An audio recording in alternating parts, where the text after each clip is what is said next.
Hello and welcome to Xena Warrior Podcast. My name is Vera, and I am joined, as always, by my two lovely co-hosts, Katie. Hello. And Livy. Hello. Are we always going to be lovely? Yeah. We're never cool. We're never, like, awesome. Yeah. Nope. Really pain in the butts co-hosts, Okay. Katie and Livy. That's more honest. Okay, so we are doing episodes 119, Altered States, and 120, Ties That Bind, this week. Yeah, that's almost the end. It's We're crazy. It is like almost the end of season one. of season 1, yes. This Not is of the our show, 'cause 10th there's hundreds more. podcast. Yes, I mean, this is our 10th podcast. happy 10th anniversary. Aww. Well, let's spend it by talking about Xena. Yay! Cool. Awesome. Something new and different for us. I know, right? So let's begin. Altered States. No, it's a pun. Yeah. It's a reference to the movie Altered States, Ken Russell movie about psychedelic drugs. Oh, hey. Oh, wow. So I think you see what that reference is doing in regards to this Interesting. episode. Okay, cool. Yeah, and it's also about altars, so that's very important. See how that works? Yeah. Yeah, I love me a punny title. So this one's written by Chris Mannheim and directed by Michael Levine. Why is there furniture being moved? It's the one God Ah! Oh my god. on high. Michael Levine had a really interesting take on the look of this episode because it is a biblical story. He wanted to kind of film it very wide shots, right? Yeah, it's much more grand and expansive than your typical Xena episode. And that goes right from shot one, which is this sort of giant helicopter shot of New Zealand landscape, beautiful trees. In my notes, I have it listed as the God's Eye view shot. It's interesting because it's not quite what that is in filmic terms. Because that's a very much above, very specific God's eye view shot, like literally Straight down. Well, in Xena, God's in a helicopter. or doing some stock footage. This episode was mainly filmed outdoors, right? Yeah. I had a note for sure that Xena's eyeballs are so blue. Again. Like, well, this Always. filming outdoors, like the natural sunlight just made him pop. And the weather they were having Yeah. for this week was beautiful. These blue skies almost as blue as Lucy Lawless's eyes. Yeah.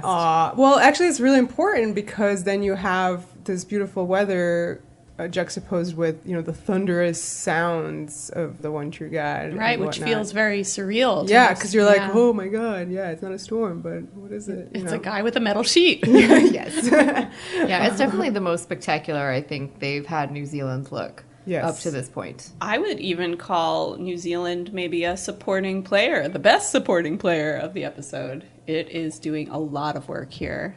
Yeah, it is one of the standout New Zealand episodes so far. Second best supporting player, I would say it's Melissa Leo from the 80s, aka Oh! Okay. Zora the mom? Mrs. Abraham. Her hair was doing a thing. That's why Yeah. she's from the 80s. She kind of had centaur hair, for sure, because it's really poofy and had the headband. Right. I noticed that all of the monotheists, or the Jewish people in this episode, were wearing those headbands. That was their agreed upon fashion. Yeah, that's how you can That's how tell you them express apart. your Yeah, faith. Exactly. Well, I guess let's jump right into it. Should we put a coin in the problematic jar for this episode? Not yet, but give it a moment. Okay, all right. This is the story of Abraham and Isaac. Well, besides the Ark people from the Autolycus episode, this is kind of our first foray into like a biblical story, or have we already had? Cradle of Hope had a little bit of biblical flavor, like non-specific Bible reference in having the prophecy child. Right, yes. But that's, classical sources do Yeah. babies in baskets too. Right. But everybody loves a good hidden prince story. Yeah, I would say this is the most overt. Yeah, we have We've seen. Icus, aka Isaac. So like far. all the names are slightly different. But, Mael. but really slightly. Yeah, very Like, slightly. they're not exactly filing off the serial numbers here. We know exactly what Icus story makes this you is. like if you didn't understand, you were like maybe Icus kind of gives you a clue as to what this is. It seems like this is a controversial choice that Xena has made, choosing to go beyond Greek mythology to actual Judeo-Christianity. Yeah. People are more accepting of dramatizing and kind of making light of a dead religion. Yeah. Like the Greek For sure. gods. That you don't have a familiarity with as much. But I think it's one of the best things the show does going forward is that it is actually set in obviously a nebulous time Yes, period, ancient. but it's very concerned with the, I wouldn't say downfall, but the out with the old gods and in with these newer systems. As the series goes on, it deals with that more and more. Yeah, like the birth of kind of modernity with Yeah. Christianity becoming this dominant force. Yeah, it's heavy. It's It's heavy, but it's also unavoidable. I just couldn't imagine this show not going there. It's crazy. Yeah, I celebrate it doing that. I also feel there's something really inspiring to me personally to have in the Xenoverse the fact that sort of all gods exist simultaneously and not just, exist. You see them or you see manifestations of them. Nobody's ever kind of selected as being sort of more truthful, Right. more important. They're all prominent. They're all important. And you see that really starting in this episode with the monotheists versus the polytheists that Xena Right. kind of represents. So I guess that being said, the first time when we watched this episode, I was a little bit like on edge. I was like, what's going on? Seems problematic. Oh, all But, right. That time I'll- put it in. Yay. Yay. Yeah, I mean, so it kind of towed the line there, in my opinion, but it was fine at the end. It's Yeah. fine. And on second viewing, it was totally, I actually liked it more. Well, I think it's very respectful in that the Jewish characters who you meet here are all very interesting and sympathetic. I mean, we'll talk about the one character who maybe isn't. In general, you get the sense of this sort of fully rendered family dynamic. And in that way, it feels very true to kind of the spirit of the Bible for me, which is always kind of about these family stories. Well, it starts with a small boy, Icus, being rushed away, right, hidden by his mother. Melissa Leo. Right. She packs him some food and whatnot and was like, go, run. It's really important for him to GTFO. This is always a good stirring beginning to an episode when you have a child in peril. You're immediately Yeah. like, uh-oh, what's up? Exactly. And I thought it was really interesting because then they do the New Zealand scenery shots. But I thought the music was from Hercules that played. Did anybody else notice this? It had a different sound to it, I think, than Yeah. what we've heard so far on Xena. I saw references on Whoosh to DeLuca trying to make it more of like a sort of biblical feel, like an Okay. epic feel. So the epic So maybe journeys that's part of Hercules? why it isn't quite successful. Yeah, Unlike is that- epic music that they've had so far, like For Xena, Xena, yeah. has I think some Xena pretty has a epic very music. Yeah, it's a particular different kind of flavor. Yeah. It's supposed to be more biblical in Yeah, some and sort of way. like bombastic, like dun dun dun. Which Which is is- really Xena's Yeah. thing. Everything about it had to be big. Like the interview that Michael Livy gave with why they're shooting in these beautiful outdoor landscapes. They had to be on these giant mountains, not tiny hills, because they're up there talking to God. It worked. It looked a little bit different in that sense. But let's get to the most important part of this. Oh my God, 100%. Like, come on. Like, enough about it, everything else. Small boy runs, right? But then you cut to, very slowly, an entrance into a beautiful waterfall. And you Pan have, across. Yeah, you have your classic pan across of pieces of clothing On some here shrubbery. and there. And then the dialogue that emerges of Xena and Gabrielle. Xena going, come on, Gabrielle, you've been wanting to do this for ages. And they're naked in this lake. With the waterfall, it's a very prominent location that will be on the show Yeah. so many times 'cause it's really, really nice. So Xena goes, just reach under this rock. Give it your best shot. And Gabrielle goes down under the water. Xena then has a very nice, very satisfied look on her That's a face. good choice. Let's say. Yeah. And then Gabrielle pops up and she has a fish. Yeah. Oh they're my fishing. god. This is just so unexpectedly gay. Suddenly, right? Be more gay. Yay! Be more gay. Our song. They, Yeah, we they've heard our referenced- song. Yeah, we referenced this a little bit last podcast, and it might be one of the first times that the show did a really huge scene full of innuendo on purpose. Like massive. I don't know if it was the first time, but it was definitely... I feel like we've had purpose. straight It was the flirtatious first lines from Gabrielle, but this is a moment where you have both characters participating, and that slow, very erotic reveal of them in the lake, which is definitely, you know, the show talking to you for the very first time, being like, we know what you're thinking. Right, exactly. So as Rob Tappert said, and whenever there's any kind of fishing, it's because Rob loves fishing. Just FYI. Actual fishing for fish. I know. I mean, yeah. No.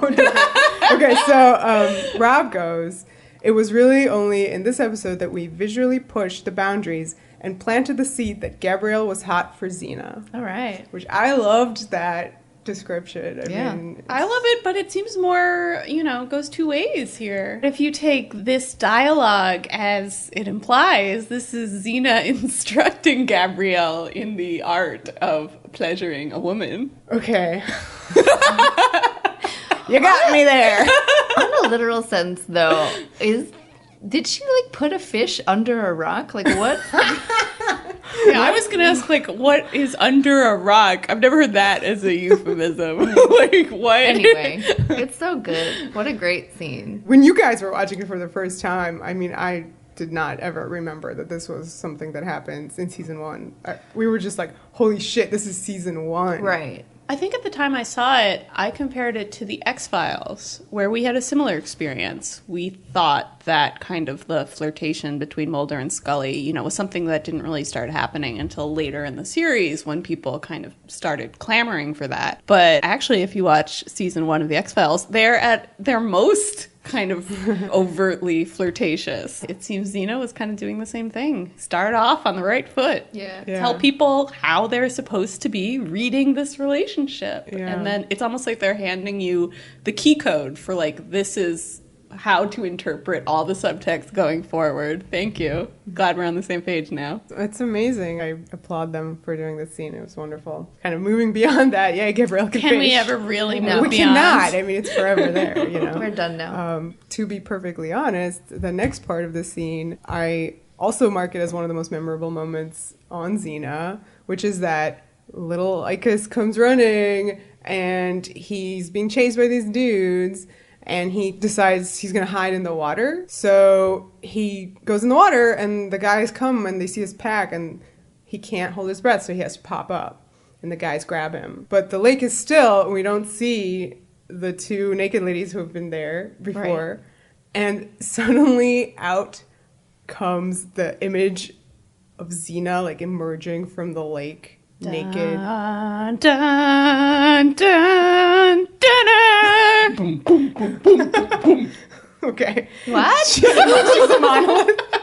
She is a monolith. I mean, Yes. it certainly had that powerful feeling. You described it as Jennifer's body. I reminded me of Jennifer's body in that scene where Jennifer swims through the lake, because you have the, like, similar imagery of a person who can do violence with the, like, slicked hair very smoothly moving through this body of water. And it's really scary. She has this look on her face So terrifying. that is, she's going to really kill you. She doesn't really look human. No, I it's thought of got- Natasha Henstridge. Oh, in Species. Species. A wonderful movie from this time period. There's something slightly alien and almost like reptilian about it, but like in a sexy way, in a Species way. Yes, yes. And I thought of it in the sense of these people living in this time period where you were talking about all the gods and everything, like all that stuff is real. So, you know, water nymphs and whatever, that shit exists. And they punish men for spying them naked. Yes. So here is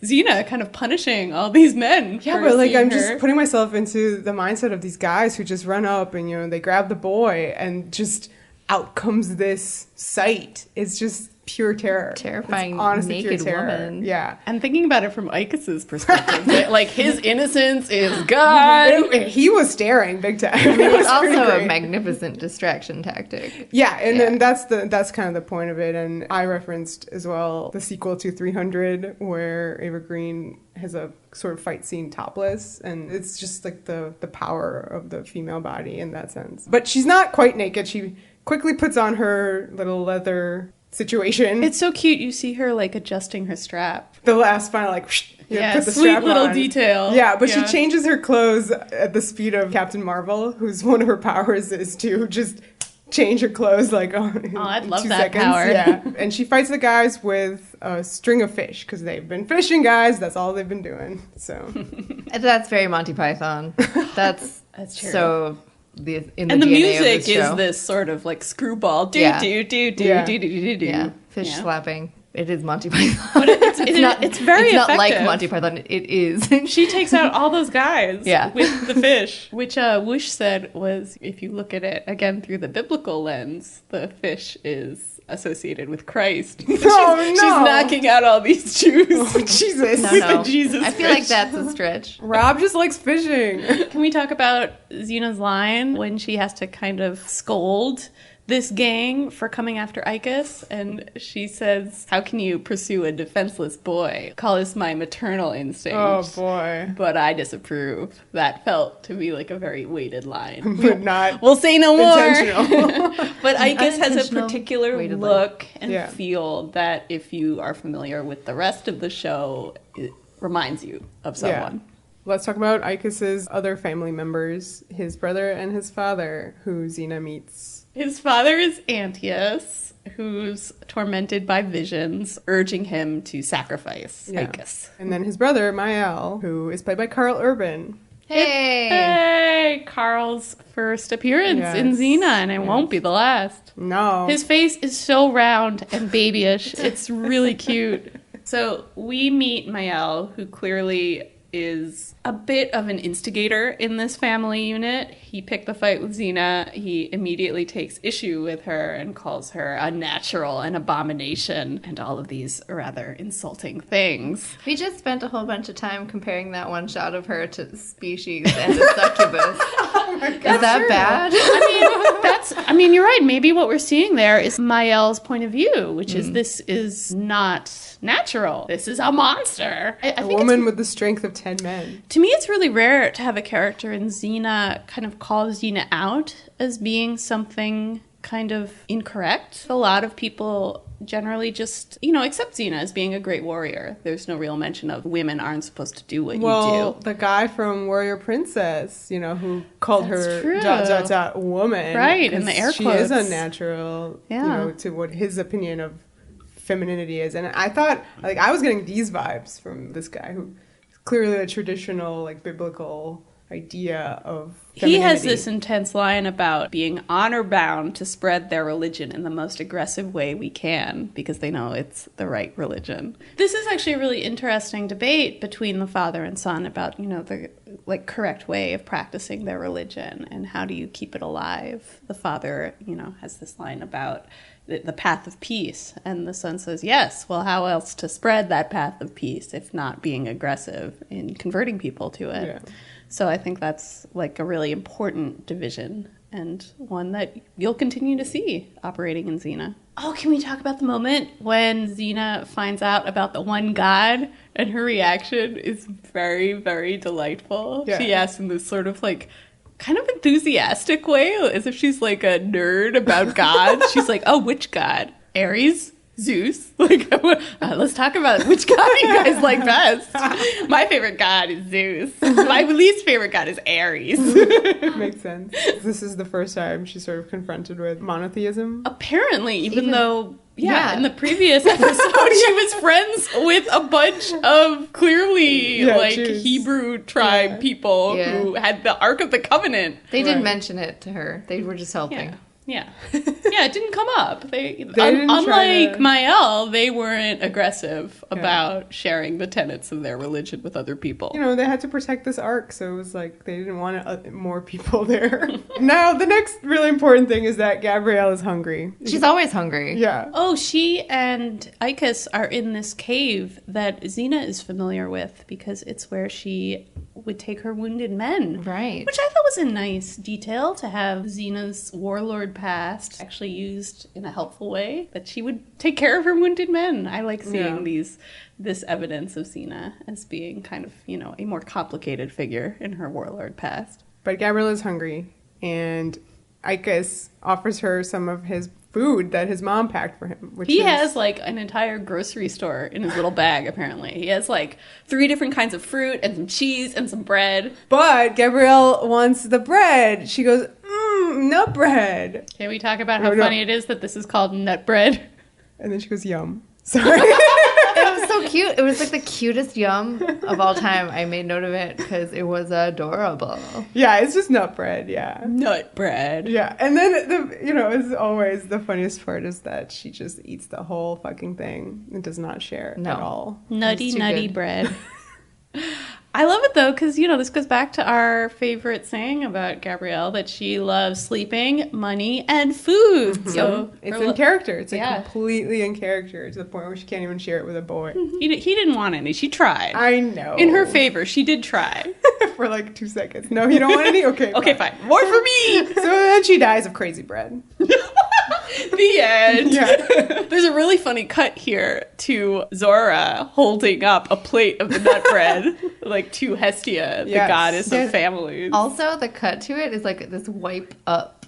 Like while she's like, because she's offering it up. Oh. And I was like, okay. I see. Amazing editing techniques. But Yes. actually, this is kind of cuts to the heart of what this episode is about, because she's offering up the nut bread as an offering, and it looks like this sort of impressive religious moment, but you know that nut bread is actually poisoned. So, yeah, these ways in which Mael has like co-opted religion to work for him. We later find out that Miles been poisoning this nut bread. I mean, she didn't know that it was. No, even though it like she explains the nut bread with such trust in her voice. She's like, "Oh yeah, it's like one of Mael's special treats that he's been providing to us lately." You're like, that doesn't strike you as odd that crazy Karl Urban is making you bread? Yeah. I mean, Xena understood in like 3 yeah. seconds to the point where she disappeared into the trees. Oh, this is the episode where she would disappear a lot, Yeah. right? And they'd be like, "Where did she go?" Yeah, that kind of goes with her Natasha Henstridge powers. That's She's right. extra alien this episode. Yeah, but Yeah. I wanted to quickly just finish off the Zora offering up the bread to Hestia. I really loved that detail that she was not always Jewish, because Abraham converted a lot of people. So like before that, he himself was not. They were all polytheists. So I really liked kind of how she went back to her original religion, to pray for little Lycus and whatnot in this situation. That was all the and Xena too. All of the women in the episode were really more in line with the Greek gods, probably because it's less of a patriarchy. That's a really good point. Yeah. Yeah, and it seems like Xena knows she'll be there. Like Xena just appears. Xena seems to have an instinct that where would a mother in trouble go, and that's Xena's first thought is to this patron goddess of families. Okay, so let's go back to Gabrielle, who is in trouble. Xena goes back to the cave, and like we said, Gabrielle's dead from the crazy bread. And Xena runs up to her and turns her over. And Gabrielle's first line, "By the gods, you are beautiful." Yeah. This is very much like that time that guy hit her in the head in what was that episode? Mortal Beloved. Mortal Beloved. And she wakes up and first sees Xena and she's like, "This is a very pleasant sight." This is like another one of those moments. She just kind of comes to and it's just like, Xena's so pretty. So true. I mean, to me, that just feels honest. Like, if you're unconscious and you wake up and the first thing you see is Lucy Lawless's face, of course, you're just going to be like, "You're so beautiful." Yeah. Which, by the way, this reminds me of a very funny Karl Urban thing where his first scene with Lucy Lawless was he holds Gabrielle hostage, and then she comes in, and they fight or whatever. So he hadn't seen her in her outfit, and so when she busts in, he also, much like Draco, actor. I was just going to say, he has the same story. He has his same kind of like, "Oh my God, I can't focus on anything. This is amazing." I mean, it really tells you how much power this character design had. The combination of Lucy Lawless in that armor, like maintaining that performance. There is just something immediately iconic and startling about it. Yeah. I totally understand why these actors were tongue-tied. Yeah, but it just makes me think like how much more intense it must be in person to see her like walk in like that. So. Anyway, what were we talking about? Oh, Gabrielle is in love with Xena, and is also drunk. I love the sound effects for her being drunk. Like there's like goofy sound effects for her opening her eyes. That kind of Oh yeah. And then obviously a lot of the show's favorite whoosh noises for any time she moves, waves her arms. She does a lot. Yeah, I mean, Renee is just amazing in this scene. This is like a weird subplot where she's just completely drugged with this bread. I thought it was interesting that Gabrielle as a character, when she was introduced, was doing a lot of physical comedy because she was so kind of innocent and physically couldn't keep up with Xena. Right. And now that she has kind of narrowed that divide between them, she's a competent fighter. I love that the episode has to drug her to kind of get her back to that place where she's like the goofball sidekick. It's great. I mean, it shows you how far she's come, that like the character can't occupy that role without some kind of chemical help. I also really love Xena's line, "How much nut bread did Icus eat?" And Gabrielle's response, "None." So then Xena instructs her to stay in the cave because Gabrielle sees all the stalactites or Whatever. Which one is the one that I sticks from never the know. ground? Stalactites Stalagmites. and stalagmites, yeah. Whichever one it is that's from the ground. Yeah, she's teaching like a choir or a band or Yeah, it's like a choir. Would you describe it as a rock band? Oh no! Oh shit. No. Oh, no. This is an episode called Altered States, so... Yeah, Okay, yeah, it's yes. true. But yeah, so Yes. she's like ordering She's around conducting the this rock yeah. band as Xena leaves, and it's wonderful. And it multiple times you come back to this, so it's not like there are these that's tiny it. little parallel edits where Yeah. you just have a single shot of Gabrielle still in the cave, still conducting the rocks, and you even hear like a Yeah. choral accompaniment Yeah. on the soundtrack, which is a really nice touch, I Yeah. thought. Well, and it also, like, those little moments bleed into the main plot when she kind of hears the one true God, quote-unquote, thunder, and thinks it's part of the, like, band percussion. Yeah, it was a nice way of kind of injecting some humor into an otherwise pretty intense storyline about child murder. I guess we should talk about the child murderer. I mean, Yeah. Abraham is supposed to take him up to the mountain, and eventually he does catch him. What's striking is that eventually Icus ends up leading the way. Yeah, because it's one of those things where, you really feel that where the son loves the father so much that, he sees the dilemma and wants to help, but by helping, he's basically like, you can kill me. And the father is like, oh no, I kind of have to, but son, I love you so much. Thanks for helping out with that.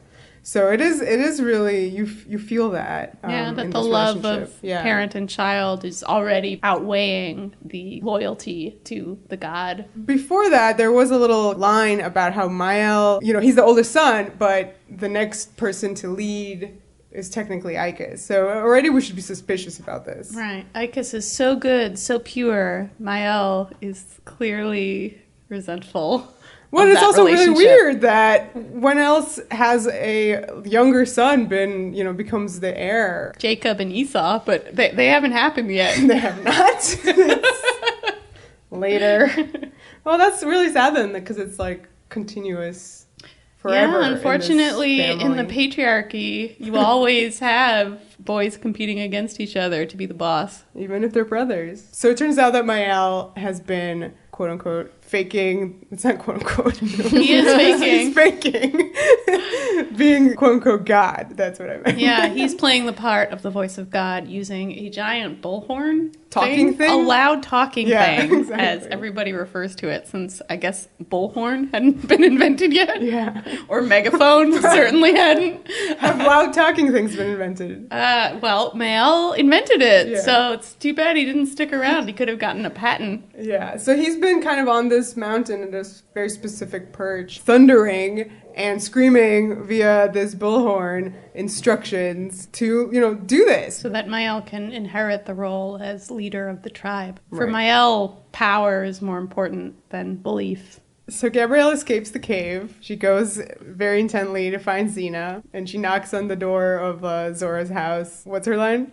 You don't know me, but I'm looking for a woman named Xena, warrior princess.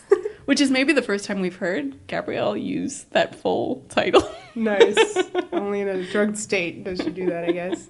And then Mael captures her. He ends up chucking both Xena and Gabrielle down this giant well.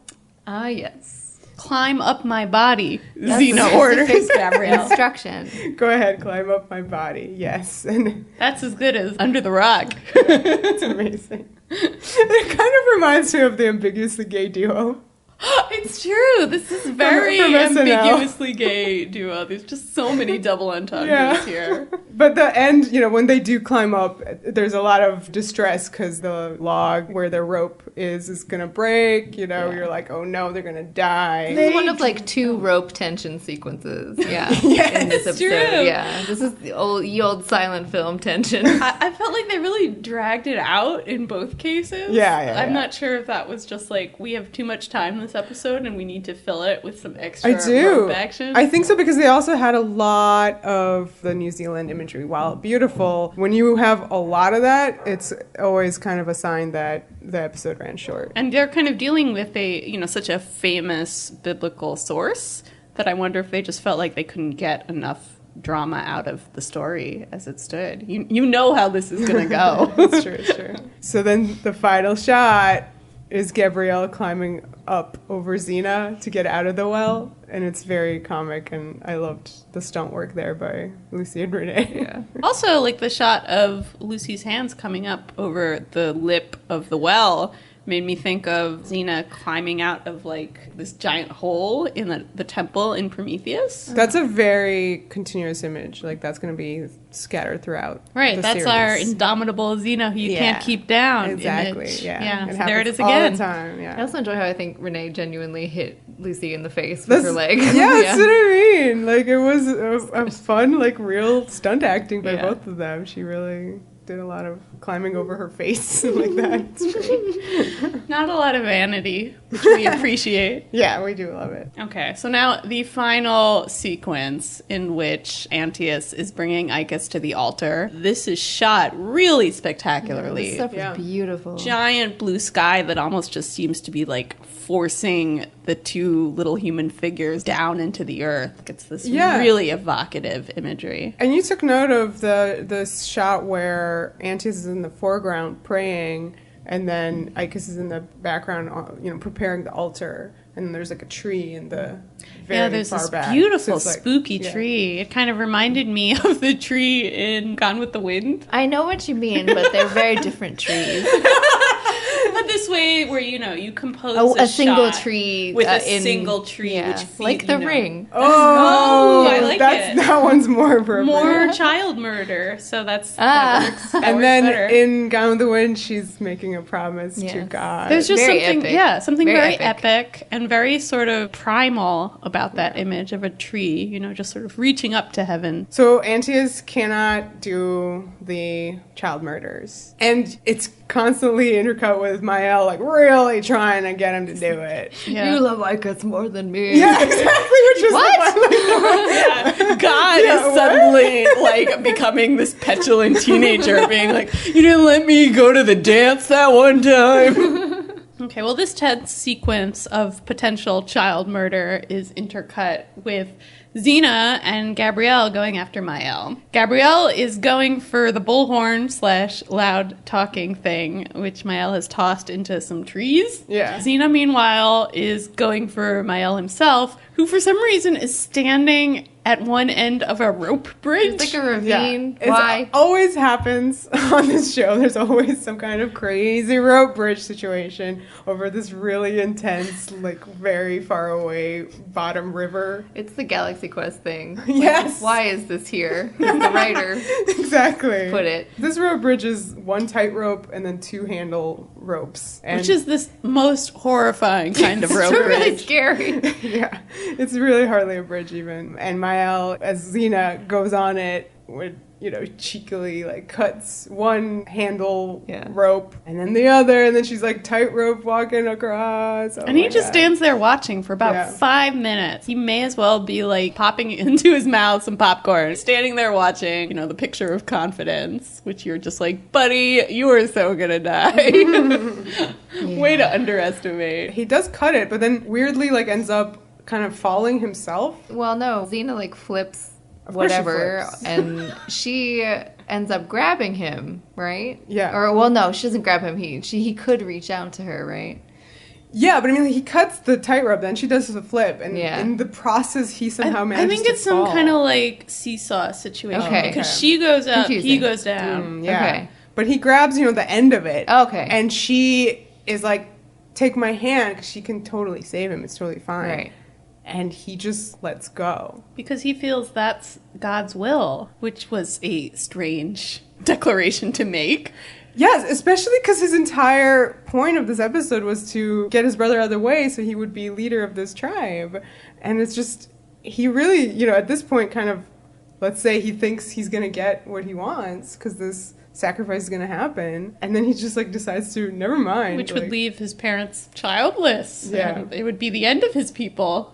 It's a little bit crazy. It's worth noting that Mael is taken from Ishmael. Here he dies. So Yeah, it's in the weird. Bible, Ishmael is Isaac's older brother, Half-brother, half-brother, yeah. by Hagar. Yes. And The founder of Islam, right, technically. he goes on to be the founder of Islam once Abraham sends him and his mother away. So I'm not sure what that means about Islam in the Xenoverse. Should we just with quickly- Ishmael's death? Let me just put this. Let's definitely throw just one coin in there. Like, if you really want to get deep into it, the fact that Ishmael is the villain of this episode is a very complicated choice. We aren't comparative religion people, so Yeah. I'm loath to talk about it further. Yeah, but I'm just gonna it put was, another one in. It was a choice. Yeah, it Definitely was. a choice. But this kind of stuff is interesting when you have a show that's doing all this postmodern remixing of stuff. And he was his It's pure doing blood its own brother thing here, at so the end it of was. the day. It is already slightly different. Yeah, That's- like yeah. it is its own Yeah, it's its universe. own Yeah. thing. So the next shot is amazing, and it is Xena slow-mo running just incredibly to stop the sacrifice. Oh my god, it's so good running. Yeah. It was like amazing running. It was really stunning, honestly. So it's really dramatic. Antius raises his arm. The dagger is poised for murder. She throws the chakram, and then dun dun dun. Voice And of God. Voice Yeah, of God Voice of God. says, you can spare him, it's fine. Yeah, and then the chakram kind of goes where we were like, oh my god, what happens to the chakram? Because it kind of just like went sideways. Yeah. And the chakram was right at the moment where if the blade went down, it would have hit it. Right. So she made it like It's exactly. a little confusing, slightly.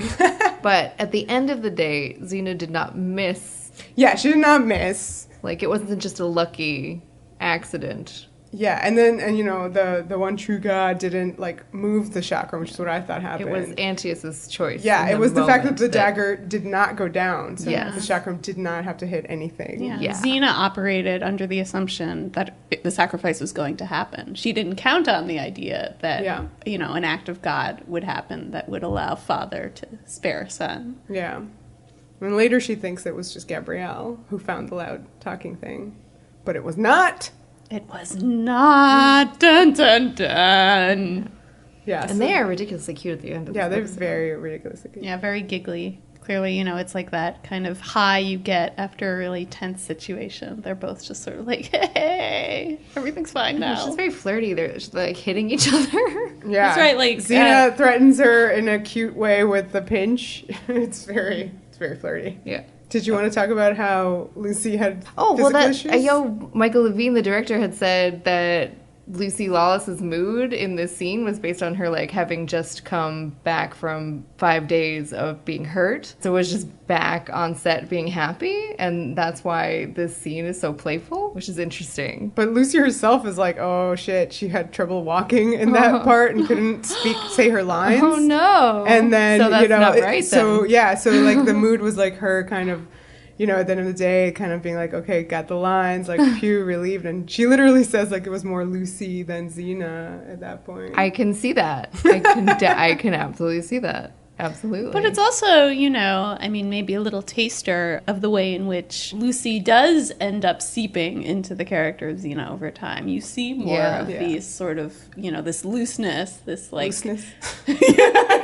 Loosiness/looseness, where the character relaxes and, makes fun of herself and other people. And it becomes an important part of who Xena is. That sort of happens with lots of shows where writing staffs get more familiar with the actors and what they can do and what they're like, and their personality kind of gets written into scripts. Like, it's not always just the actor bringing something to the scene. Sometimes it's based on what's in the script itself. Not true for this scene, but I think maybe later down the line. And I think the fact that her behavior in this scene, was allowed to survive into the final cut shows that the showmakers were beginning to acknowledge that Lucy's energy is really entertaining and should be a part of the character. But also the fact that Xena is starting to relax because of Gabrielle. So it is a natural, organic progression of two human beings who kind of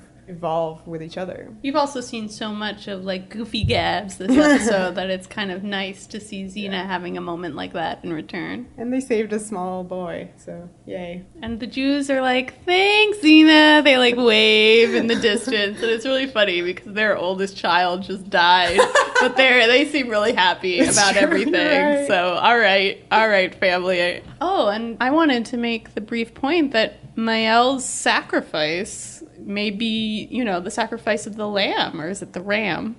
Rather than sacrifice Isaac, Abraham sacrifices something else. Yeah, it is. I think like a ram just wanders up to the altar and he's like, okay, you, thanks. Okay, you instead. So here it's Mael, which is kind of deep and upsetting. Yeah, very deep. Should we move on to the next episode? All right, let's talk about Xena's dad, Ares. Let's do it. Let's do it. 120 ties that bind. Written by Adam Armas and Nora K. Foster. Directed by Charles Siebert. My first note is that Ares' single sword-shaped earring is stupid. I feel like Ares is having some kind of midlife crisis with the single earring. I thought it was really interesting that his look in this episode was transitioning away from the first time you saw him, which is in The Reckoning? Yes. Where he was just the floating goatee and a hood? Yes. So here, he has the goatee, but now it's his real goatee. It's real. And he has the hood he formerly wears, but it's like draped over his shoulders. Right. Kind of like as if he's in Hogwarts or something. And then later on in the episode, he loses it completely. So they're like really transitioning away from that first look into like what would become the definitive Ares look later on. I was also struck by the original presence of the hood because that made me think, oh, this is, Ares undercover. Oh! It's almost like a little clue that he's been off lurking somewhere. Whoa. Interesting. Very interesting. I like that a lot. Charles Siebert, the director of this episode, also directed The Reckoning. Oh, Just so FYI. he's our go-to Ares man. Yes, or as you like to say, he's our go-to domestic violence between Xena and Gabrielle. Okay, well, it's just really striking that in both episodes that involve Ares, they have Gabrielle and or Xena striking Gabrielle and or Xena. That's true. Yeah. They're both very explicitly about Xena going back to the dark side. Yeah. And Gabrielle obviously very instrumental in keeping her away from there. Yeah. And in Reckoning, the moment where Xena accidentally hurts Gabrielle is her wake-up call. Here, her wake-up call is Gabrielle taking up arms against her. So it's interesting the way that has flip-flopped. In the first one, Gabrielle was a victim. Here, Gabrielle is a defender of the innocent. So you see how far Gabrielle has come. Yes. Okay, so we meet General Kyrillis, who, I didn't know this, but I looked him up, and he is the actor who plays Hades 2. Whoa. Yes. Oh, yeah. Yes. Oh, I recognize him now. Completely unrecognizable in this episode, I Yeah. think, because he's really under, like, he has crazy hair and a lot of, like, facial scars, warlord badassery. But he is, like, this prominent actor who will appear in multitudes of... Spartacus, Ash. Renaissance so productions. A beloved Renaissance guy. Yeah. Crazy. But this guy, General what is his Kyrillis. Kyrillis is kind of working for Ares here. He's gathering slave girls for him. And then you have this moment where there's this prominent slave girl they're not slave girls, they're like girls who are going to be slaves. They're being sold into slavery. Yes, right. All right. So not quite yet. But, right. But he has this like gross moment with her, of course. Yeah, he like kind of caresses her chin, her lip. He literally is like sticking his fingers in her mouth, and it's not okay. Should we talk about the fact that Rhea, this actress, You hate her? I mean, I don't know if I would say hate, but just she's not good. I feel like it's almost so bad that you can't even get the energy up to be like, I hate this. You're just like, ooh, you are bad. And it sucks because this plot involving her could have actually been very intense and upsetting. And there are some intriguing lines throughout that we'll talk about. But yeah, it really goes to show that you need an actor who can carry a part. If you don't have one, then none of it really registers. I mean, Rhea, the character, was a very specific Gabrielle reference. Right. Because she's a village girl who is kind of taking a bold, courageous sacrifice upon herself to save her family. Yeah, in particular her sister, who is going to get married, so Rhea steps in. Yeah, she Katnissed this. She did Katniss it, but unlike the warlords from the pilot, which were like, okay, fine, but we're going to take everyone, they were like, okay, sure, we'll just take you. So Xena and Gabrielle are in the trees watching the encampment and the slave girl situation, and out comes this one lonely dude, and he starts fighting the soldiers. And this is after Xena has kind of dismissed the idea of just going up directly and confronting them. So this guy is like freaking suicidal. He just goes up, starts fighting, and Xena jumps in to help him. Right, because she has to rescue him because he's clearly not quite up to scratch or whatever that saying is. Up to scratch? Up to snuff? I think both are acceptable. Yeah, so he gets slightly hurt, and then Xena has to kind of patch him up. She's like wrapping like a piece of cloth around his not very muscular bicep. Yeah. I was surprised by just how like scrawny this guy is. It's an interesting casting choice. He immediately feels to me very kind of vulnerable in a way like that Meleager was not. Like there was a nice white-haired warrior where you kind of bought that he could like take on these guys. But Atreus is somehow someone you worry about as soon as you see him. You're like, you don't look like you should be doing this. Because he has that Clark Gable mustache. Yeah, nobody with a Clark Gable mustache should be taking on any goons. Yeah, so as she's patching him up, Gabrielle runs up and he's like, Xena, etc. And he's like, Xena? I'm your father. Dun dun dun! And it's great because they cut to like a reaction shot of Gabrielle's and her jaw just like drops. Just drops. I like that Xena goes, my father wouldn't rescue slave girls. All he cared about was himself. What is Xena's picture of this man? He left the family. She thinks he like left them for another woman. Like, what is the family story? I don't think she says that in this No, I know episode. she doesn't. We just hear the one story. Yeah, but I feel like the subtext here is that he acted very selfishly and left them for a reason that was not a good reason. No, but unknown to Xena, maybe. Presumably his name was Atreus. Interesting. Yeah, she never really questions She that. never really reacts to it. He states it as his name. Later, villagers recognize the name and provide us with some history about at least a man named Atreus. The name itself is very weighted. It is the name of Menelaus and Agamemnon's father. Whoa! And you often hear of this thing, the curse of the house of Atreus, because Atreus killed his brother's kids and served them to him in a pie. Oh. So it's almost like patient zero of like Greek vengeance. Like he does that and like people have to avenge that. And then like, bad things happen to his kids and people have to avenge that and on. And that's all basically the plot of the Oresteia. Wow. And here I thought our biggest problem was that his name sounds like the previous guy's name, Antius. Yeah, but it's being confusing. Yeah. I feel like this is like a great name for a bad dad. Bad dad. These are 2 episodes about daddy issues. Wow. Yeah. Starting And with there was a AIDS. good Rob Tapert quote about how they're doing this show about a female hero, and mostly there have been only stories about male heroes, and a kind of big part of a lot of male hero stories is having Daddy issues. big daddy issues. Like Hercules. Yeah. Right. And his daddy, Zeus.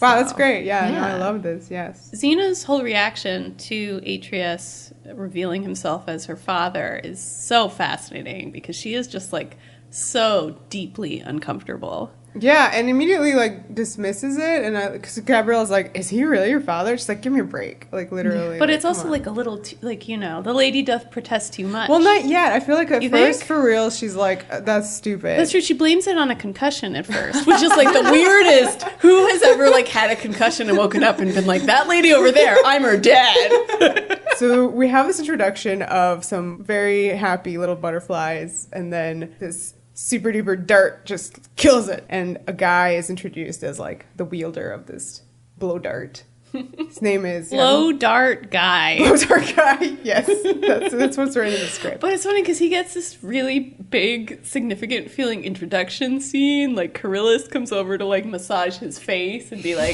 I have a... Massage his face? For some reason, I have this in my notes, too. Carillus loves touching people's faces. He touched Rhea, the slave girl's face. Now he comes and massages Blow dart guy's face for, like, no reason. Does he touch Ares at all? Ares, when he basically reveals that he has betrayed Carillus, he massages his face. Whoa. So he, like, turns the face massage around.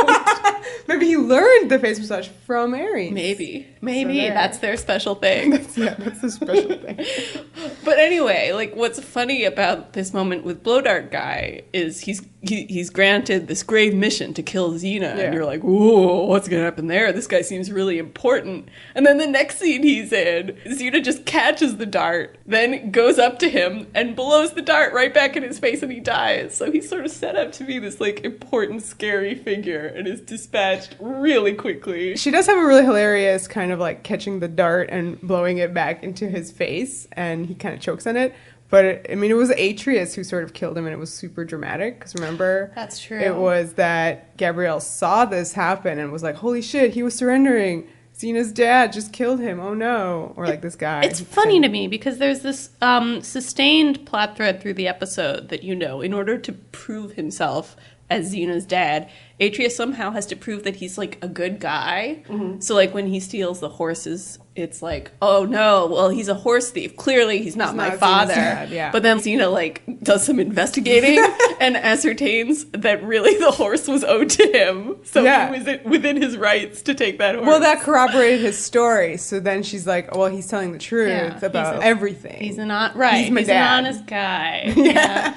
I also like that the other moments when she sort of maybe not necessarily like accepts that he's her father, but questions it, are when he like raises his voice. When he says things like, "Don't walk away from me," or later when he's like, You're just like your mother. You're just like your mother. You know, all the like That part bad was dad great, moments. though, because...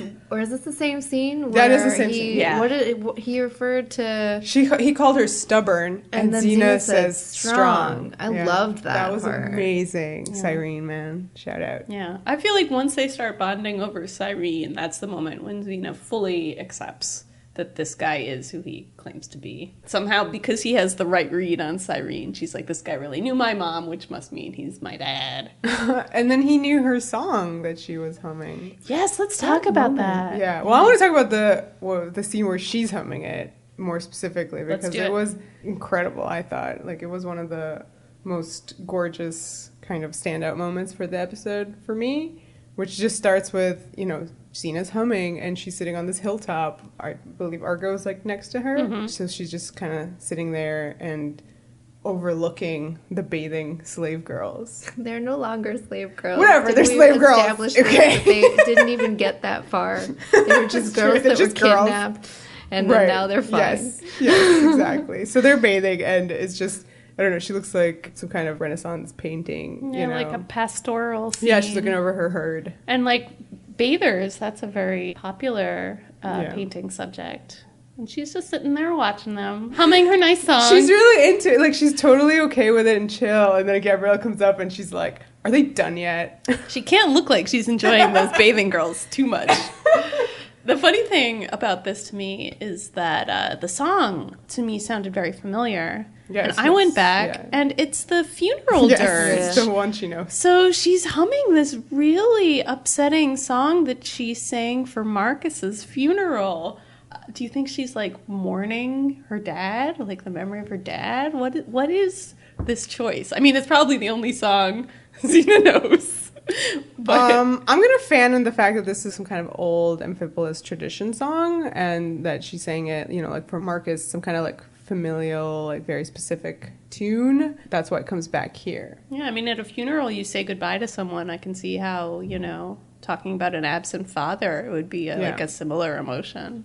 Yeah, And I mean, it's on her mind. Yeah, and then it turns out he knows it too. yes, that was a big deal. I hope you guys will forgive us if we let the cat out of the bag now and say that Atreus is not really her father. He's Ares. Oh, So I think it's really funny that the two moments, you know, in air quotes, Atreus like knows something that is kind of consistent with what Xena knows about her dad. It's stuff that she's just said in the episode. So she sings the song and then she tells the really sweet story about riding on horseback with her dad. Yeah. And immediately, like 10 minutes later, Atreus is like, oh, you know that song too? And oh yeah, it's like that time you and I rode out on horseback. Somebody was listening. Yeah.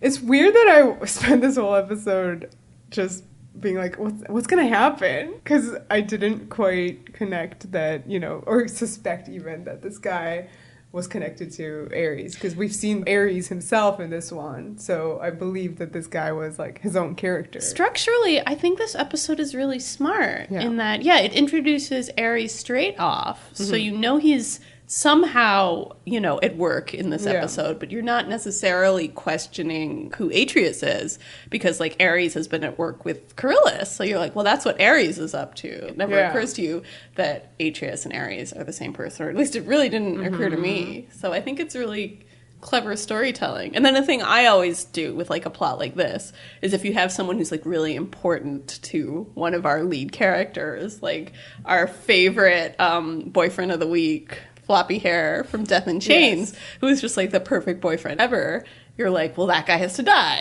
because like he can't stick around. So in the case of Atreus, when he and Xena begin to heal the breach between them, you're like, well, this can't last. He's not going to travel with them. He has to die. Yeah. So that's where I, as a viewer, thought the episode was going, and the episode is clearly very aware of that expectation and uses it. So, I think it's really smart in the way that Ares' involvement is a good surprise. Ares is playing a really long game here, and that's like a long con, because, you know, he had to establish himself as Atreus, as, you know, the person for a while before this whole thing could even kick off.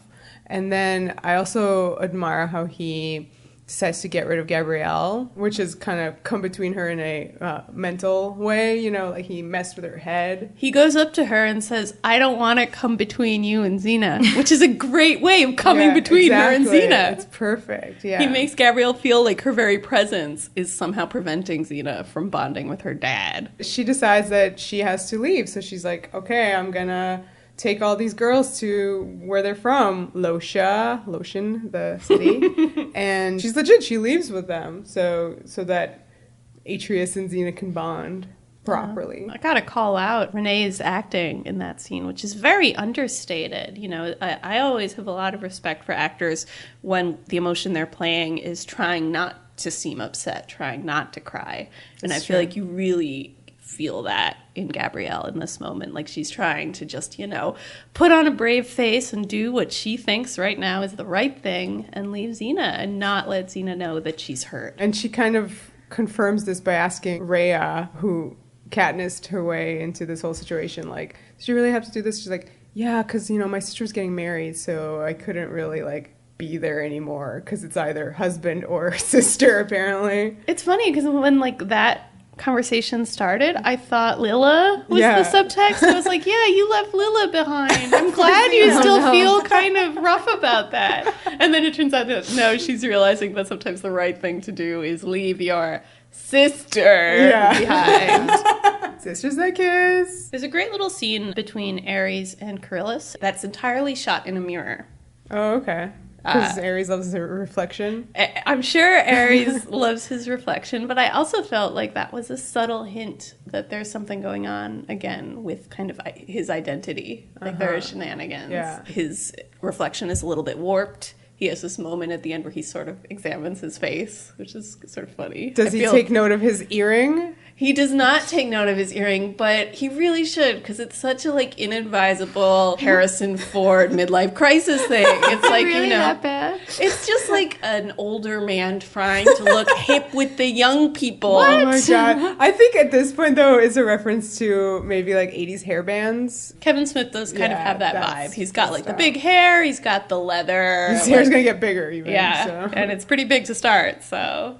Yeah, but I actually really love that little gesture he does in the mirror where he's sort of massaging. Massaging. Face massage for some reason is the theme of this episode. But he sort of touches his goatee, and I felt like that was some kind of meta, yeah, it's real this time. It feels so much like my own hair. I believe it. I do. Okay, so Gabrielle brings the girls back to Losha, and Rhea is reunited with her sister and her sister's husband, who has really hilarious hair. But I wanted to bring up a point that was mentioned on Facebook to us by Samantha, and it's about the music cue that sort of happens when Rhea and the sister reunite. Samantha says, in Ties That Bind, the theme plays when Rhea is reunited with her sister. I find it interesting that the theme originally associated with Blood Family was repurposed as a kind of soulmate theme for Xena and Gabrielle. Because Samantha is trying to find the song that plays for Xena and Gabrielle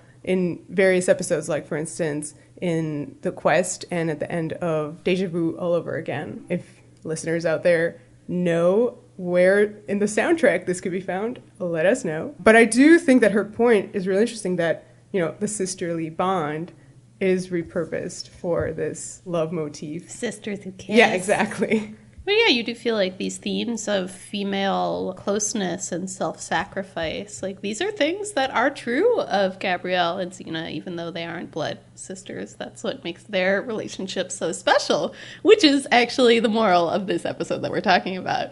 So in a way, that tension between blood sisters and found family is really important here. The next kind of plot point is that Charillus leads his army against Losha, because he figures out that that's where Xena is taking the girls. And the villagers of Losha are understandably really upset. And it turns out that Atreus has some kind of history there. Yeah. So his reaction upon entering the village hall at Losha is exactly the same reaction that Xena encountered when she came home to Amphipolis. It's almost eerie how completely similar those moments are. Yeah, and it's even more eerie because I believe Losha, the village, is literally Amphipolis. The same set. Yes, exactly. And probably some of the same turbans on the extras' heads. Yes. There's one castle, there's one village, it's fine. But I feel like this must be deliberate on Ares' part, right? Yeah. To make Xena think of Atreus as almost like an extension of herself. It's also really creepy because it's as if he was, he's been creeping on her invisibly for ever. He's been watching the television show named Xena. Yes. But of course, we get this amazing moment where the head of the village is sneering at Xena, being like, what are you going to do? Stop an entire army? Impossible. And Xena says, I have many skills. Yeah. So this is the second time that I Have Many Skills has appeared. It first was in Black Wolf. And I love that it has apparently become a favorite of the writing staff. And here it is being inserted as a catchphrase now. Before, in Black Wolf, it was kind of funny because it's about crocheting. But here it's she's watch me, I have many skills. I'm going to stop this army single-handedly.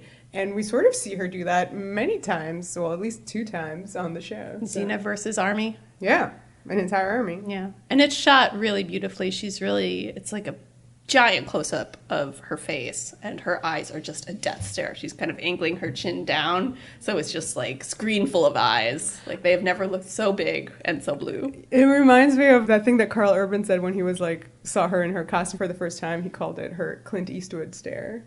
So this is like a laser. It's kind of at the end of the day, simple for Xena to take the army because it's a one-on-one fight versus Coryllis. Okay, but I gotta step in here and be like, somewhere along the way, it went from stopping the army to taking the army. Xena doesn't comment upon this, but it's so funny that she's like, villagers, I will stop this army. And she rides out being like, where's the army? I must take it. Like, that's her first idea for how to actually prevent this from happening. Well, she wasn't planning on this at first. Her plan is she beats Coryllis in this one-on-one, and her plan is to take the army and then kind of like peacefully repurpose them, I suppose. Yeah, but that's like the alcoholic being like, my plan when I walked into the bar and ordered a drink was to stop with just the one drink. She's immediately in a lot of trouble here. And what I love about the way this is structured is I feel like it takes you, the viewer, a long time to realize, oh, wait a minute, this is all really, really bad. I think it takes you just the right amount of time because when she left, after beating Coryllis and taking the army, by the way, it was kind of an amazing moment where they're like, all hail Xena for like 5 minutes. Oh my God. Yeah. I had such chills. But I fully believed at that point that she's cool. She got this. It's all right. But only upon arriving at the village and seeing Atreus kind of like strung up that you're like, oh shit. This is her number one trigger. And she screams, take the village! I mean, it is terrifying. You sort of see first this information register on her face, and it's actually a really vulnerable moment. But then it's just like all that vulnerability just like disappears in a flash, and she's just this ferocious blank. And me, who at this point was like, she's fine, kind of running up with this army. We can still get out of this. It's totally cool. And then that moment, and then the music kicks in, her warrior princess music, and it's just like, oh shit, here we go. And that wide shot of her army riding over the hill and down to the village, which is actually a really beautiful shot. I really like that, even in this moment where you're supposed to be like, uh-oh, this is a bad thing. Xena's back to leading armies. It's beautiful and it's kind of glorious, and you can't help but kind of fall under the spell of this anyway. Like, Xena never looks hotter. She is commanding men to kill people. It's true. It is a special hotness. Even that, like, register that her voice gets to, her just, like, sort of, like, death voice, it's so hot. It's a really great voice. Much like Ares, we love it too. Yeah, we understand what Ares sees in her. We understand why this is in some ways the quote-unquote best version of herself. Oh. You get it, even though you're like, this is horrible, and we just want her to stop and like go off with Gabs and be our Xena again. Yeah. So the army is they're taking the village, and there's a shot of this one soldier kind of carrying the woman off, and when we were watching it, Liv, you were like, taking the women too? No. I was hoping this could at least be like a nice army who just come in to like, exact Xena's vengeance, and that's it. But it's amazing that it's like, it's just all or none. Yeah. Like, if you're an army, you go in and you pillage. Like, that's what you do. And the soldier grabs Gabrielle, and she's super confused. She's like, what are you doing? Xena's my best friend. And the guy's like, yeah, and Zeus is my uncle. And this is significant because it is a restaging of the very beginning of the show. Here's Gabrielle and a bunch of women being rounded up from a village. So more parallels with the opening. Atreus sort of perishes within this kind of context. His death scene is so drawn out. And once you realize that this is actually Ares, you're just like, oh my God, what a ham. Because he's just like, oh, Xena, I'm dying.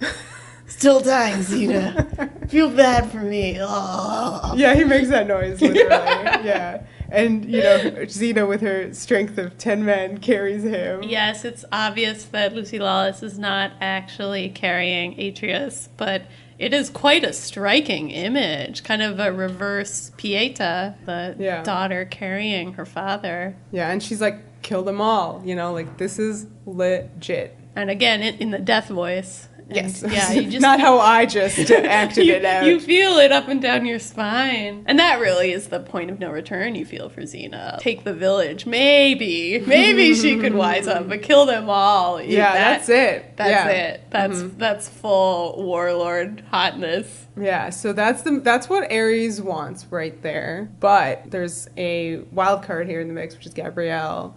And she runs up in front of Xena. What does she have, a pitchfork? Yeah, Yeah. pitchfork. Yes. And she's like, I'm standing up to a murderous warlord like I saw you do with Draco, but this time the warlord is you. And then she hits her. And it literally knocks the sense into Xena. Right back in. It's pretty wonderful. Yeah, and I love that, I mean, Lucy Lawless has just been stellar the past 5 minutes. Like, it is just an incredible performance. I don't know if we've quite seen this level of intensity from her in the show up until now. And the moment when the sense just floods back into her is so perfect. You just feel it so deeply. Like, it's not over the top. It's just, you see the character you recognize reappear. And it's very magical. It is magical. And then from the dead rises Atreus, and he's like, oh, no, but wait a second. My death scene's not over. I want to do it again. Xena, come back here. So that at that moment, she's like, well, something's up here. And, he reveals himself as Ares. I love how that was shot. Like, they shot it on this kind of continuous spinning angle, like from Titanic. And they're looking right into the lens, both of them. So it is this very, kind of confrontational series of shots. Mm-hmm. You really feel like, dizzy because the camera's spinning.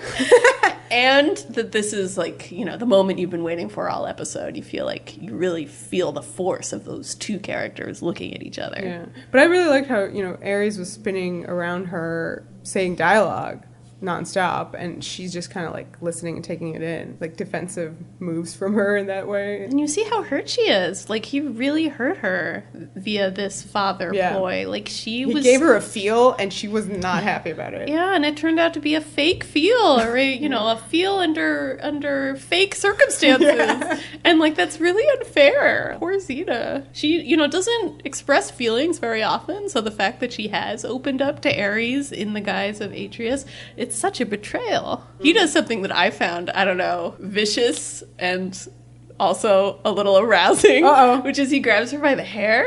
Oh, yes. I thought about that moment, too. He does. It's not something you see people do with Xena.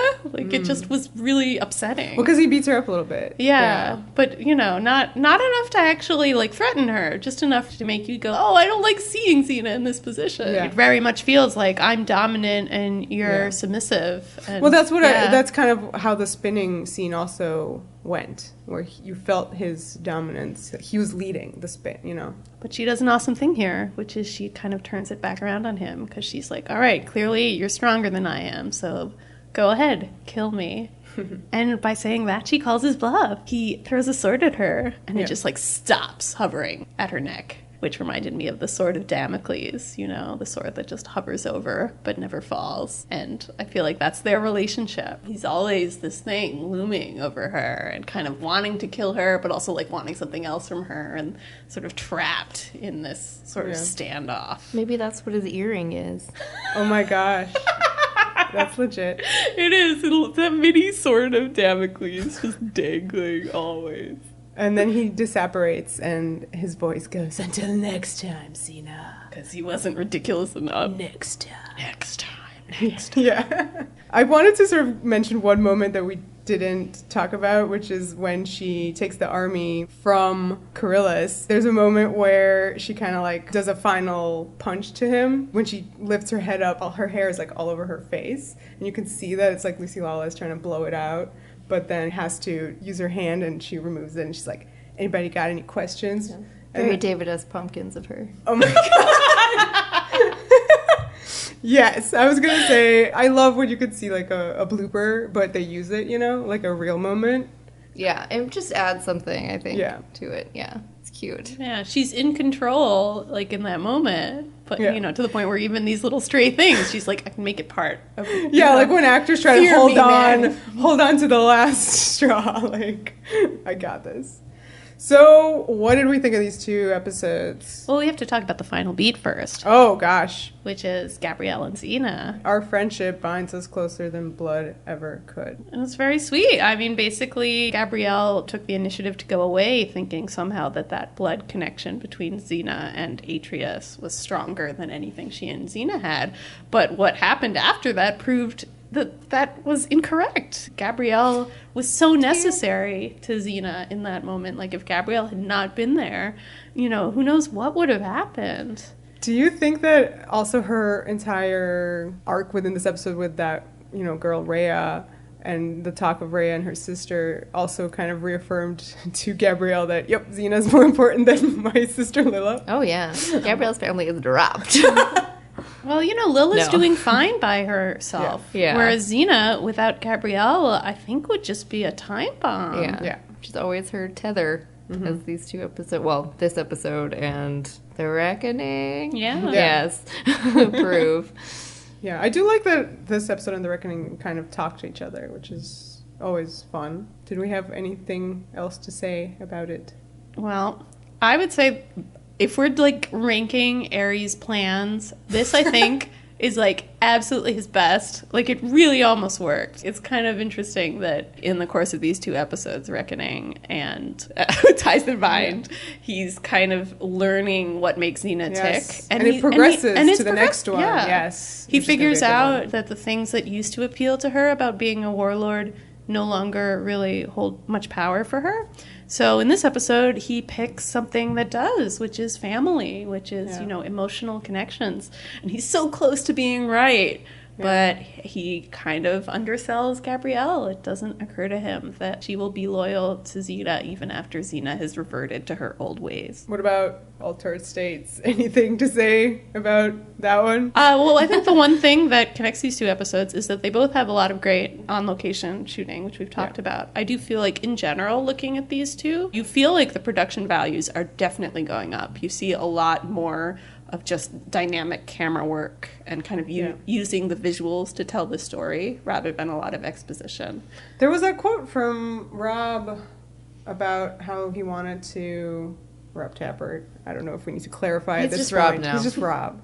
How he wanted to shoot this whole show, with motion picture kind of capabilities as much as possible. Right. As opposed to just your standard TV show. Katie's least favorite word, cinematic. But I think what you're really just seeing is the show beginning to really find that visual vocabulary that I think defines it. This is what a Xena episode is supposed to look like. Really pretty and brings Lucy's eyes out. Yep, that's all we ask. That's it. Okay, so I guess that wraps it up for these two. Oh my god, I can't believe I'm saying this, but next week, the biggest ones. Oh my god. One of the biggest ones of the season. You can follow us on all the things, like Katie. iTunes. You can subscribe over there and rate and leave a review. Those are always amazing and super helpful for us. Follow us on Twitter at Xena Warrior Pod. And then we're also on Facebook and Tumblr at Xena Warrior Podcast. So you can find us on all those places too. And Stitcher. Oh yeah, so Android people, we're on all the things that you find Android stuff. So iTunes and Stitcher, TuneIn, Google Play, etc., etc. Yep. Listen and subscribe and all that stuff. And talk to us on Twitter. Yeah. We love hearing from you. And Facebook too. Yeah. All the places that we've mentioned. Just all of do them. It. Every single one. Amazing. All right. All right, you guys. The power. The passion. The podcast.